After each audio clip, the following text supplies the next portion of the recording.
فظنوا أنهم قد كذبوا جاءهم نصرنا ونجي من نشاء ولا يرد بأسنا عن القوم المجرمين لقد كان في قصصهم عبرة لأولي الألباب ما كان حديثا يفترى على تصديق الذي بين يديه وتفصيل كل شيء وهدى ورحمة لقوم يؤمنون.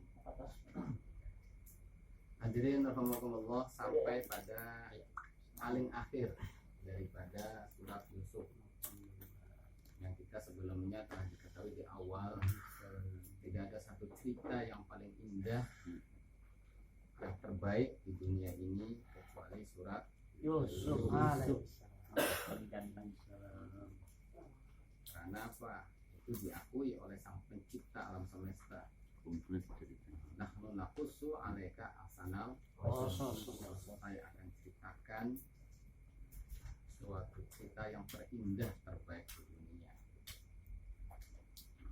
Maka itu diakui oleh sang pencipta gitu. Yang menilainya itu bukan manusia. Nilainya.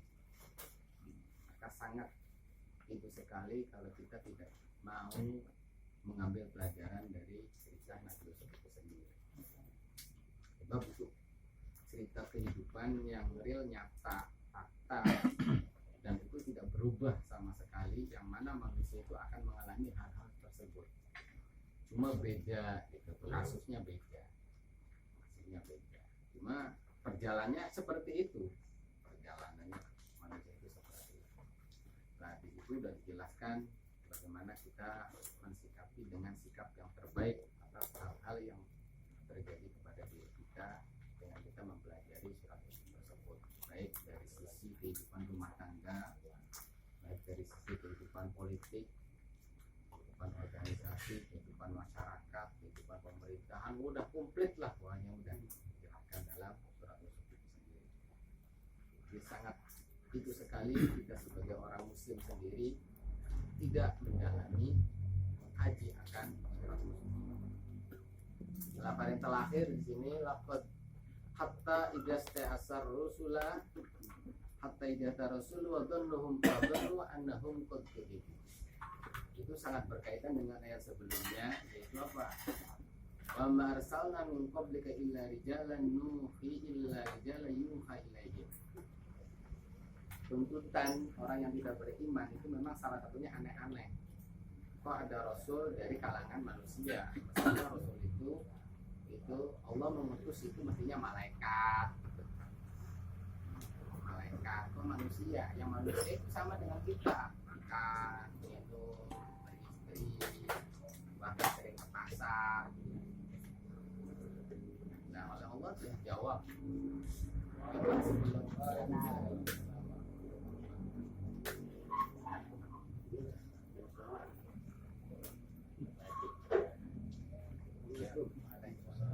Assalamualaikum.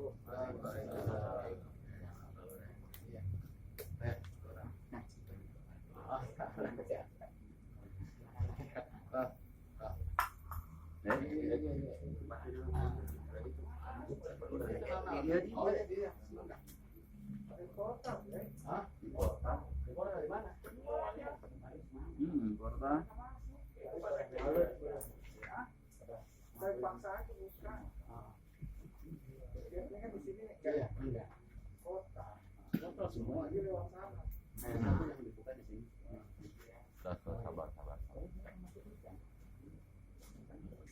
Jadi nggak masuk dulu. Ayo, tuh. Oh, masih itu tuh, masih kosong. Boleh double. Ayo.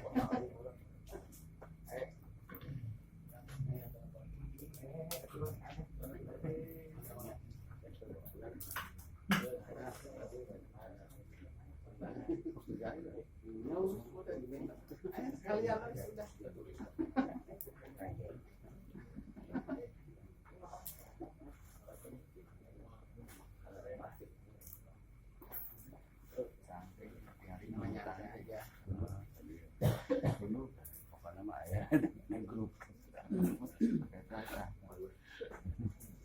Wow,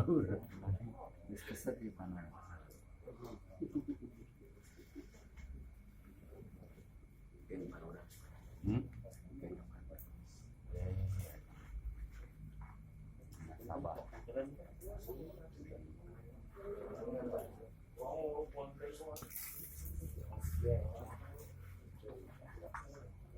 Ya, udah terus. Bismillahirrahmanirrahim.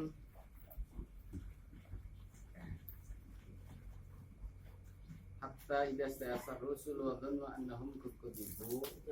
Itu kaitan dengan ayat sebelumnya, wa marsalna min qablika illa rijalan nuhi illa rijalan yuha ilaihim. Buat tuntutan orang-orang kafir pengen rasul itu minal malaikat, turunkan dari langit. Dan Allah menjawab, apakah sebelumnya ada rasul itu yang berupa malaikat? Sebelum engkau pun itu tuh rasul itu wujud manusia yang seperti kalian, makan, minum, nikah, ke pasar, apa.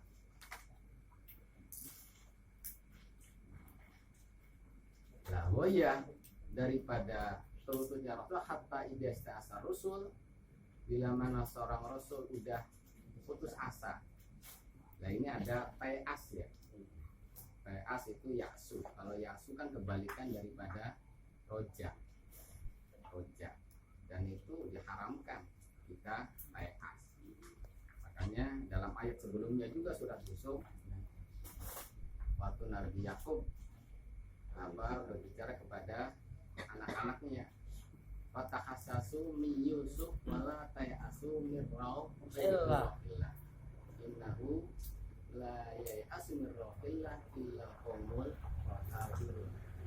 Kamu cari kabar tentang Nabi Yusuf dan jangan sekali-kali kamu putus asa terhadap rauhillah, rahmatullah. Sebab wala ta'asu min rauhillah illa qaumul kafirun, tidak ada orang yang putus asa dari rahmat Allah kecuali hanya orang-orang kafir saja. Nah, ini bahasanya Waalaikumsalam. Hatta idas ta'as,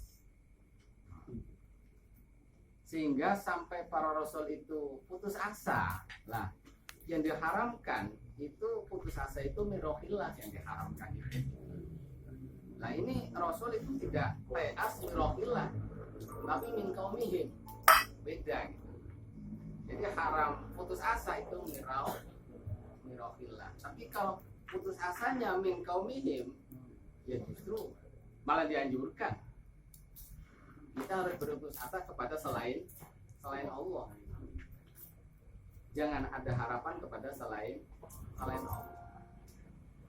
Nah, ini rasul ta'as itu min qaumihim, dari keimanan kaumnya, tidak putus asa dari rahmat Allah. Dan wadhannu annahum kudzibu, dan rasul meyakini annahum kudzibu, bahwa sungguh mereka didustakan.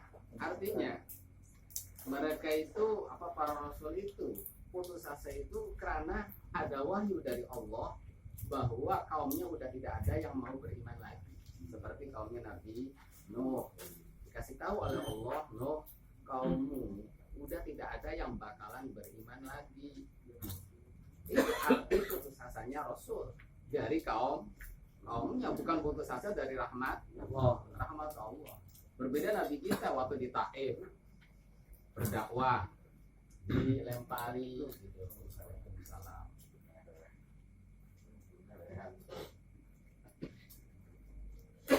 Dilempari, dihujat, dilecehkan oleh anak-anak, oleh budak-budak. Tapi apa tidak ada kabar dari Allah itu? Tapi tetap, makanya walaupun segitunya Nabi kita tetap ada harapan. Mungkin orang Taif itu orang sekarang tidak beriman, tapi saya ada harapan anak cucunya gitu. Sebab tidak ada kabar dari Allah bahwa mereka itu harus dihancurkan. Walaupun ditawarin oleh malaikat Jibril, udah saya mau gunung itu saya taruh itu hancur semua, tidak ada kabar dari Allah, ya tidak, enggak. Saya enggak mau. Saya berharap keluar dari sulbi mereka itu orang-orang yang beriman. Biarin mereka tidak beriman. Jadi saya berharap. Nah, itu juga ya rojak yang luar biasa Nabi kita itu. Nabi kita Nah, arti daripada ta'asa Rasul jangan kita diartikan bahwa ta'asa Rasul itu dari rahmatillah, sebab nanti bertentangan dengan banyak ayat-ayat. Wala ta'asu la wala ta'asu bi rahmatillah innahu la ya'asu bi rahmatillah qaumul kafirun. Jadi ta'as ini min qaumihi, bukan mirau. Berarti minnya itu ada minallah, ada min ghairillah. Kalau min ghairillah mah dianjurkan kita itu ta'as min ghairillah. Tapi kalau minallah ya kita illa qaumul. Suatu mereka didustakan. Jadi didustakan ini udah sampai puncak. Sampai orang beriman sendiri itu ada rasa apa bener enggak sih ini Rasul itu? Berarti kaumnya Nabi Nuh ragu. Iya. Nah, Rasul kan kalau kalian tidak beriman nanti akan diadab. Ada yang beriman, ada yang tetap enggak. Tapi apa? Kata kaumnya coba buktikan mana adab, mana itu turunkan. Itu seperti itu kaumnya itu. Sampai tidak turun Fataroko Nasroh. Tidak turun sampai yang berimannya benar ini Rasul. Lah kalau udah sampai puncak seperti itu apa? Ja'ahum nasruna. Barulah turun apa pertolongan. Jadi memang kehidupan manusia itu ya tidak lepas dari cobaan dan ujian. Dan semuanya sebenarnya ada batasnya, ada puncaknya. Nah kalau udah sampai puncak pasti akan ada pertolongan. Jangan kita batasi cobaan itu sendiri dengan kesabaran kita. Jangan kita batas. Waduh, saya tuh udah sabarnya udah cukup, saya tuh kayaknya ini cobaan. Udah saya tuh sabarnya harus gimana lagi? Ada batas. Iya, kita membatasi diri dengan cobaan itu. Batasi kehendak Allah. Kamu itu kalau kesabarannya lebih lagi, itu akan kasih kenikmatan yang lebih luar biasa lagi. Sebab udah sunatullah. Wa dhannu annahum kudzibu ja'ahum nasruna. Lah kalau udah ja'ahum nasruna fanujiya man nasya wa la yuradu basuna anil qaumil mujrimin, maka akan selamatkan orang-orang yang layak direndahkan. Dari sini juga kita ambil pelajaran, jangan kita meyakini kita beriman, kita apa pasti kita itu dapat rahmat Allah, pasti masuk surga. Itu suatu kesalahan. Sebab Allah itu punya hak mutlak. Intinya kalau kita ahli sunnah, kita ahli taat, tidak pernah sekejap pun bermaksiat kepada Allah, kita masukkan ke neraka ya sah-sah saja Allah. Sah-sah saja. Sebab penujian man nasya wala yuradu basuna anil qaumil mujrimin, sungguh dan wala yuradu dan tidak akan tertolak dan bisa menolak dari adabku anil qaumil mujrimin pada orang-orang yang mujrim. Mujrim itu kalau tingkat kemaksiatan itu udah final, udah puncak gitu mujrim itu. Makanya kalau di Arab kita bahasa mujrim, ada orang kan potong. Kalau udah mujrim, dia itu udah dipotong lalu digantung. Kalau di Arab itu udah dipotong kepalanya lalu dia digantung sampai darah itu benar-benar habis gitu. Dan itu kadang-kadang dibiarkan sampai 2 hari 3 hari. Itu kalau mujrim itu udah kriminal. Kalau udah kriminal itu udah puncaknya, udah parah. Jadi wala yuradu basuna anil qaumil. Laqad kana fi qasasihim ibrah li ulil albab, sungguh benar-benar ada dalam kisah-kisah para rasul itu, terutama kisah surat Yusuf itu ibrah, jadi pelajaran bagi orang-orang yang berakal, bagi orang-orang yang akalnya dipakai. Itu pasti dia akan jadikan ibrah setiap cerita-cerita rasul. Maka hadits yuftara walakin tasdiqul ladzi baina yadayhi. Tidaklah Quran ini adalah cerita yang dibuat-buat, tetapi justru Quran ini membuktikan akan kitab-kitab yang diturunkan sebelumnya. Justru membuktikan akan kebenaran kitab-kitab yang diturunkan sebelumnya. Tafsila kulli syai' dan justru Al-Quran ini menerangkan setiap sesuatu. Makanya tidak ada satupun di di dunia ini bahkan di akhirat yang lepas dari Al-Quran. Dan kita sendiri sebenarnya seringkali disebut-sebut dalam Al-Quran gitu. Cuma kita tidak pernah merasa tidak pernah merasa disebut-sebut nama kita itu. Kehidupan kita selalu diberitahu oleh Al-Quran itu. Sebenarnya seperti itu, tapi kita tidak pernah merasa. Sebab Quran tafsir menjelaskan segala sesuatu. Udah sifatnya tuh udah kuli sekali gitu tuh. Kalau kulisnya itu kuli sekali. Jadi apapun sesuatu itu kita lepas dari keterangan Al-Quran. Ya umpamanya posisi kita di sini, umpamanya gitu. Nah tadinya tahu kemana kita duduk di sini juga kalau kita tahu ada Al-Qur'annya. Kenapa? Hari ini jam ini saya duduk di sini. Mana keterangan Al-Qur'an? Sebenarnya ada gitu. Sebenarnya ada semua. Sampai ending kehidupan manusia masuk neraka, masuk surga itu ada semua. Sebab tafsir cuma hanya orang-orang tertentu saja. Makanya sebagian ulama dalam Al-Quran ternyata setiap huruf Al-Quran itu mengandung 1000 keilmuan. Satu huruf Al-Quran mengandung 1000 keilmuan. Yang satu keilmuan dari 1000 itu bagaikan lautan yang orang itu tidak bakal selamat kalau tanpa pertolongan Allah untuk menyelami satu daripada 1000 keilmuan itu. Itu satu hurufnya. Dan berapa jumlah huruf dalam Al-Quran? Makanya Imam Syafi'i kalau kehilangan sesuatu, ya udah buka Al-Quran. Oh ada di sini. Sampai itu gitu. Ada di sini. Sebab ya bisa gitu tuh, bisa. Itu istilahnya tuh isi kandungan yang tersirat, bukan karena yang tersurat. Bab wa tafsila kulli syai'. Dan juga selain Al-Quran itu menjelaskan segala sesuatu yang dibutuhkan terutama sekali dalam hal agama. Jadi sangat bohong sekali orang mengatakan udah itu tidak ada dalam Al-Qur'annya, tidak ada dalam hadisnya. Itu ya gimana dengan isi Al-Qur'an? Dia menerjang semua isi Al-Qur'an. Sebab Al-Qur'an sendiri tiga likulli syai' tafsir likulli syai'. Itu tidak ada dalam Al-Qur'annya. Ya bukan tidak ada, dianya tidak tahu. Itu maksudnya bukan tidak ada. Itu menjadi tidak ada dalam Al-Qur'annya. Kita tidak tahu jadi tidak ada.